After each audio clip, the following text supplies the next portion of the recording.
오늘 말씀의 제목은 여기 나와 있는 12절에 내 아버지여라고 하는 엘리사의 그 외침을 두고 정했습니다.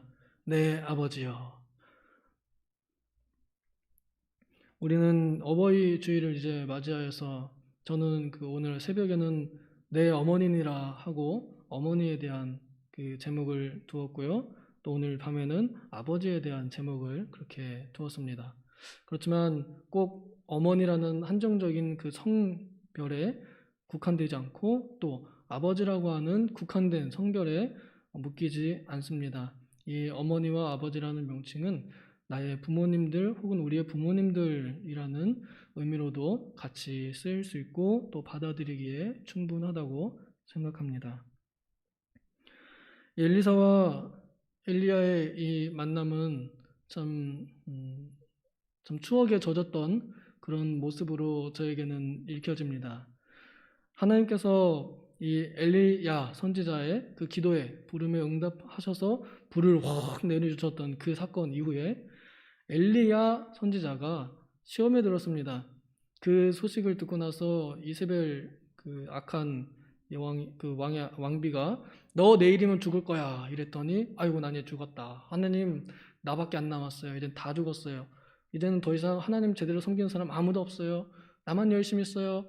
이러한 시험에 빠져서 로뎀나무 아래에 앉아 죽기를 간구했을 때 하나님께서 천사 보내셔서 일어나라 먹어라 하고 이렇게 2번 먹이시고 40일 밤낮을 걸어 하나님의 산에 보내셨을 때 그때 하나님께서 그 마음 상한 엘리야 선지자에게 앞으로 다음 세대를 이어갈 것을 명령하십니다. 그 바람이 산을 부수고 지진이 일어나고 불이 터지는 그 광경 이후에 세미한 음성으로 아람 왕을 세워라. 북왕국 이스라엘 왕을 세워라. 기름을 부어라.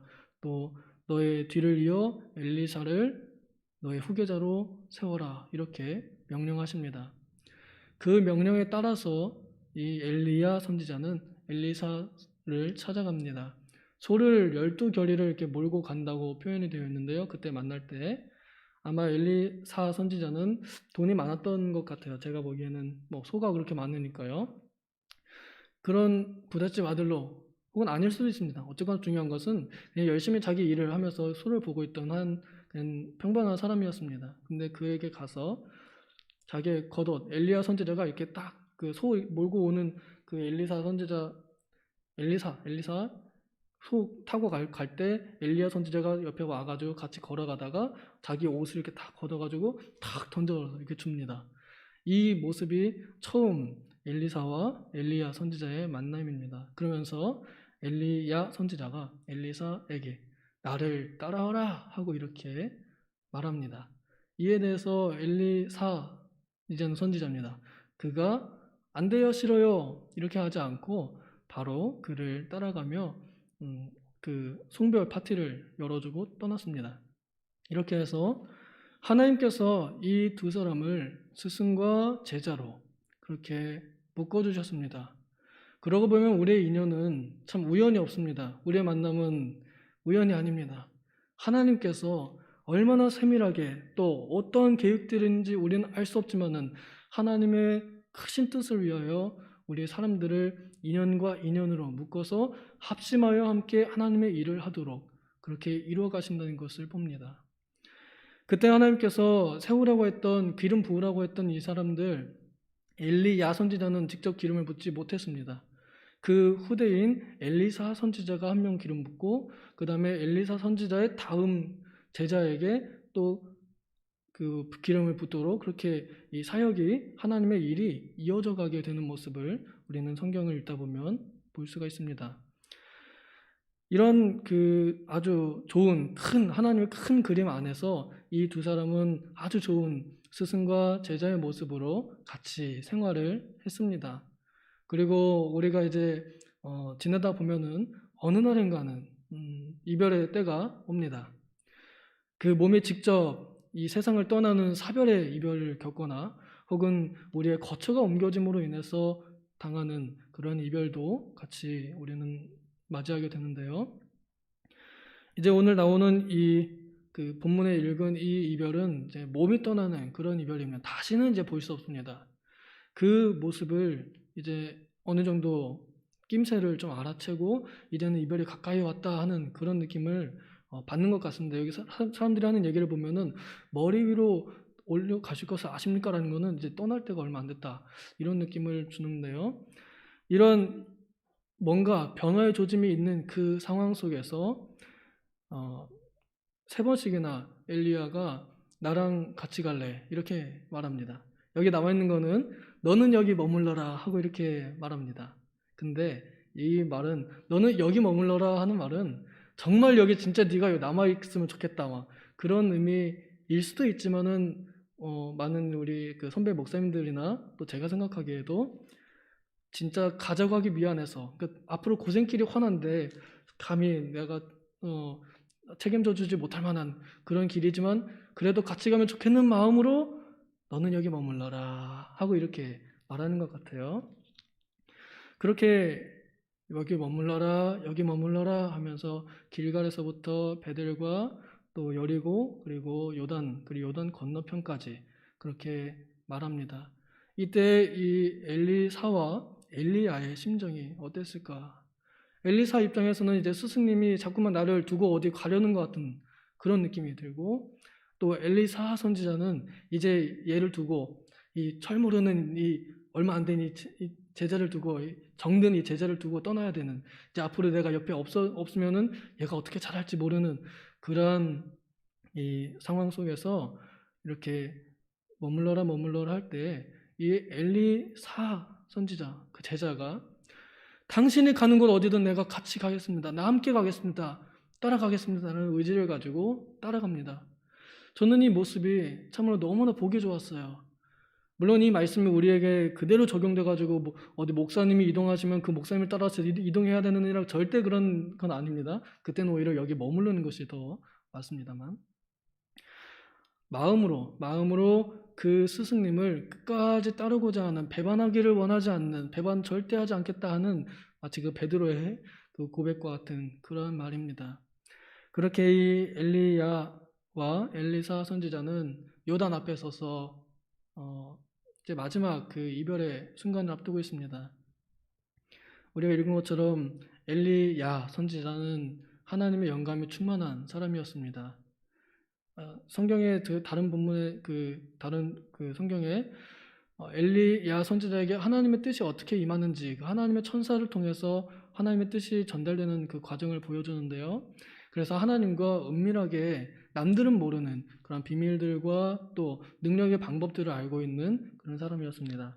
그가 아마 그런 하나님의 영감을 받아서 자기 겉옷을 벗어가지고 팔에 두른 다음에 그 요단 강물을 탁 이렇게 내려쳤을 때 모세가 홍해를 지팡이로 가르쳤을 때 물이 딱 갈라져서 마른 땅으로 건넜던 것처럼 이번에도 마른 땅으로 이 두 사람이 건넜습니다. 요단강은 우리가 흔히 교회에서 이제 죽음을 상징하는 죽음의 강으로 이렇게 표현됩니다. 요단강을 건너가는 것, 요단강을 건너가서 만난다 이런 표현을 쓰는데요. 이 두 사람은 이제 죽음에 가까워오는 이별에 가까워오는 그런 길을 함께 건너갔습니다.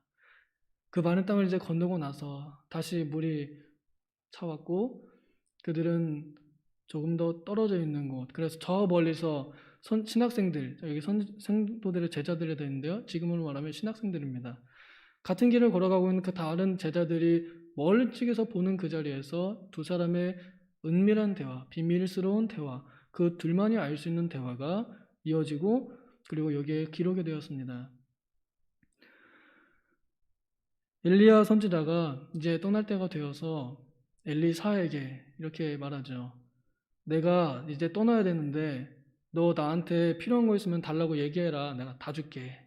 이렇게 얘기합니다. 이런 말을 들으면은 우리는 참 오묘한 감정에 빠지게 됩니다. 그전부터 내가 선생님 시계가 좀 탐이 났는데, 그걸 좀 달라고 할까? 뭐 이런 생각이 막 들다가도, 아니야, 그러면 또 너무 속물인 것 같아. 이런 마음 가질 수도 있고. 어쨌거나 정말 많은 생각이 들 겁니다. 이제 가신다고 하니 너무 그 이별의 아픔이 너무 클 것 같아서 아무 말도 못할 것 같기도 하고. 그런 상황에서 능력 있는 선지자를 엘리야 선지자를 옆에서 지켜보고 따라왔던 이 엘리사 선지자의 요청은 한 가지, 갑절의 영감이라 번역되었던 이 성령이 하시는 역사의 2배입니다. 그 갑절의 영감, 저는 갑절의 영감이라는 표현이 더 좋은 것 같아요. 선생님의 그 영감, 그 능력 있는 영감의 2배를 나에게 주십시오라고 이렇게 요청합니다. 참 너무나 멋있는 말 같아요. 저는 이 대화에서 오늘날 우리 성도들에게 똑같이 적용되어야 하지 않나 생각이 듭니다.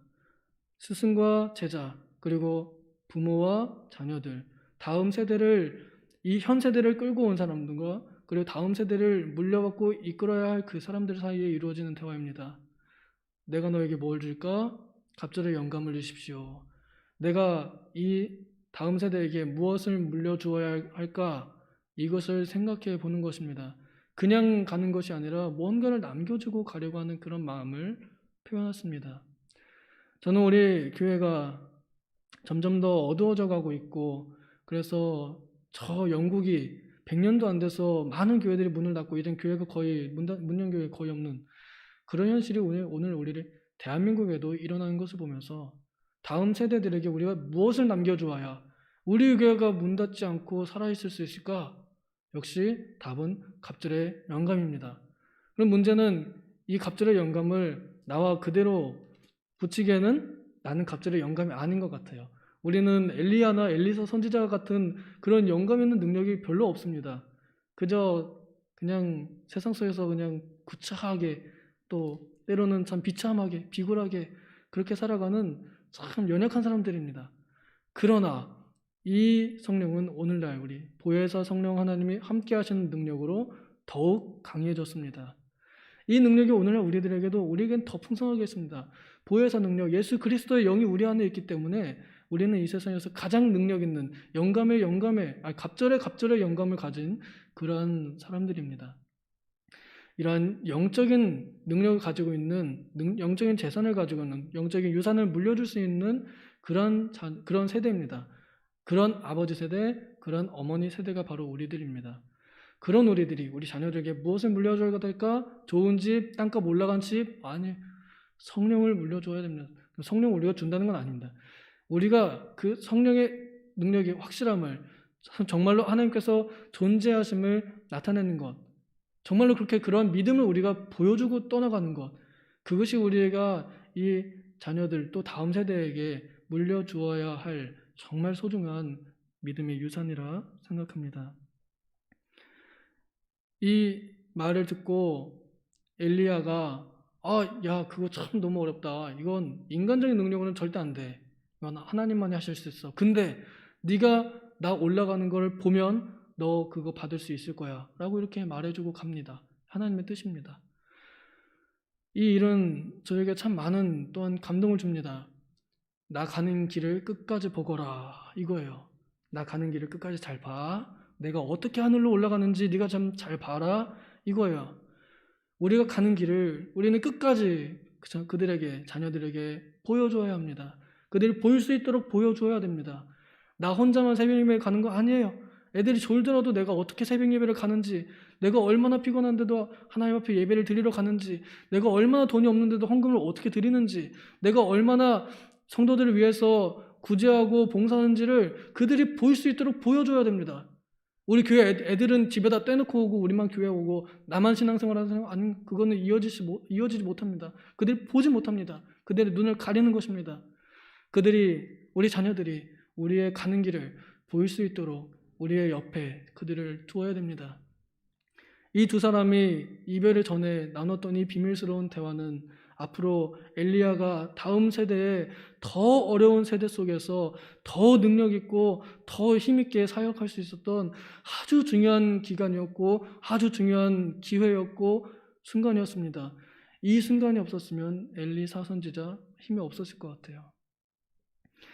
이때 엘리사 선지자가 그 말한 대로 끝까지 쳐다봅니다. 하늘에서 불말과 불병거가 내려왔다고 표현합니다.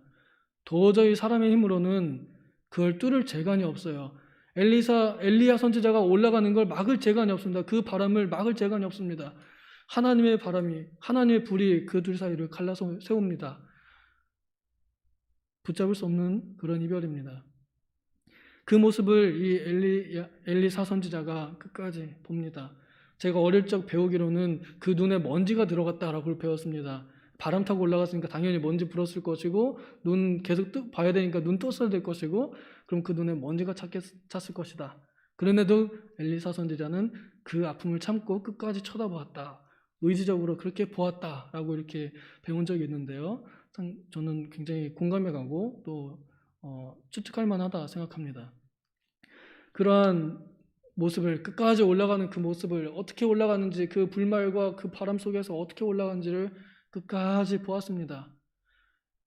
우리 자녀들에게 이렇게 보여주어야 됩니다. 또 그들도 보아야 됩니다. 우리 자녀 세대들도 우리 어머니 또 우리 아버지 어떻게 교회에서 또 혹은 세상에서 어떤 신앙을 가지고 어떻게 살아가는지 어떻게 그리스도의 그 믿음을 지키는 것이 얼마나 어려운데도 꿋꿋하게 지켜가는지를 보아야 됩니다.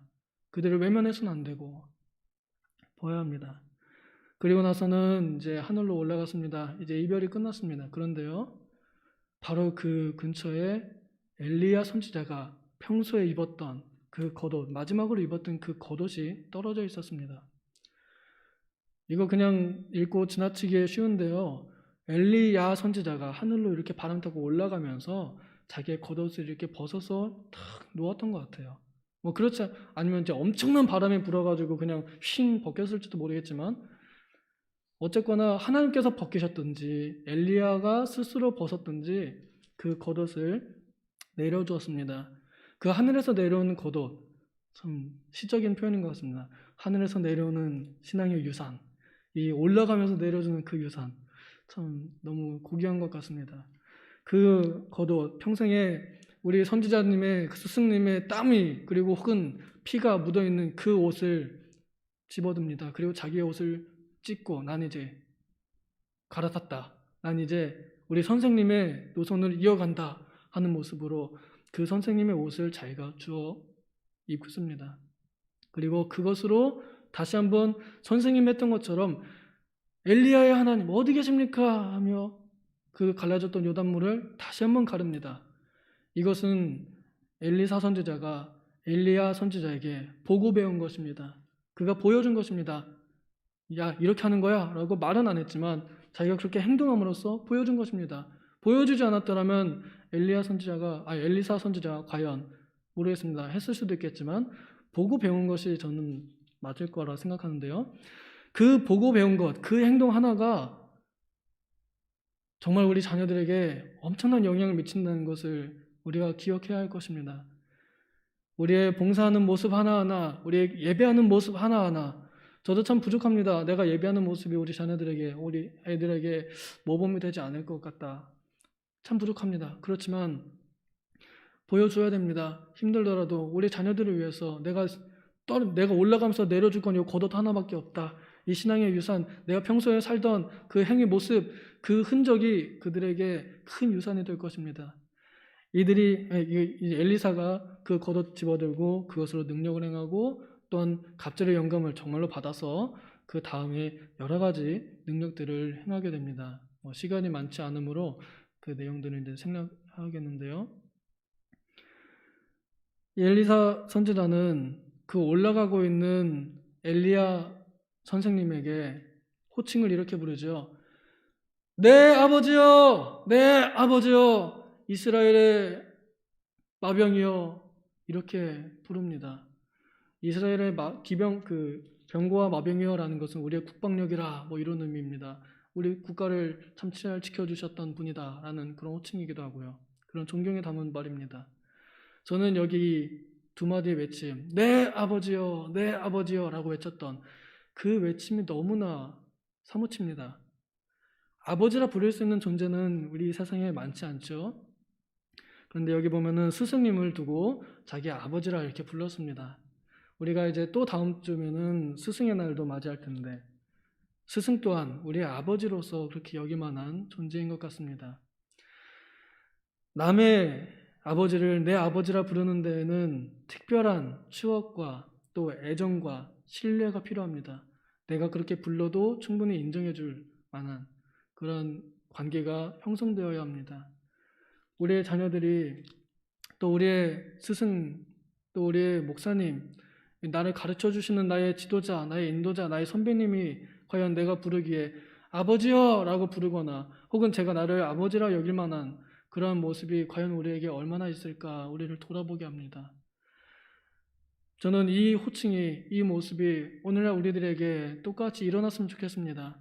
이 교회를 아버지로서 이끌고 계시고 또 스승으로서 지도하고 계시는 우리 당회 목사님과 장로님들 또 그리고 교회 어르신들 이분들에게 내 아버지요 내 어머니요 라고 이렇게 부를 수 있으면 좋겠습니다. 또한 그렇게 불러야 할 것입니다. 이 외침이 이 엘리사의 이 외침이 그때 외쳤던 그 외침이 이제 수십 년 후에 본인이 죽을 때에도 그 나라 왕이 자기를 그렇게 불러줍니다. 이 신앙의 계대가 잘 이어져 가는 것을 보여줍니다. 엘리사 선지자가 끝까지 죽기 전에 유언을 하면서도 그 유언은 아니고 자기 그 제자에게 너는 가서 기름 부어라 하면서 그 윗세대에게 받았던 명령을 끝까지 이으면서 하나님의 뜻을 이어갑니다. 이 모습이 오늘 우리 교회에 정말로 있기를 원합니다. 우리 교회 모든 스승님들과 모든 선생님들 그리고 아버님들 또 그리고 모든 어머님들, 부모님들 또 할머님들, 할아버님들 모두가 다 우리의 어머니요, 내 할아버지요, 내 목사님, 내 아버지요 이렇게 부를 수 있는 그러한 관계로 계속적으로 이어져 가기를 소망합니다.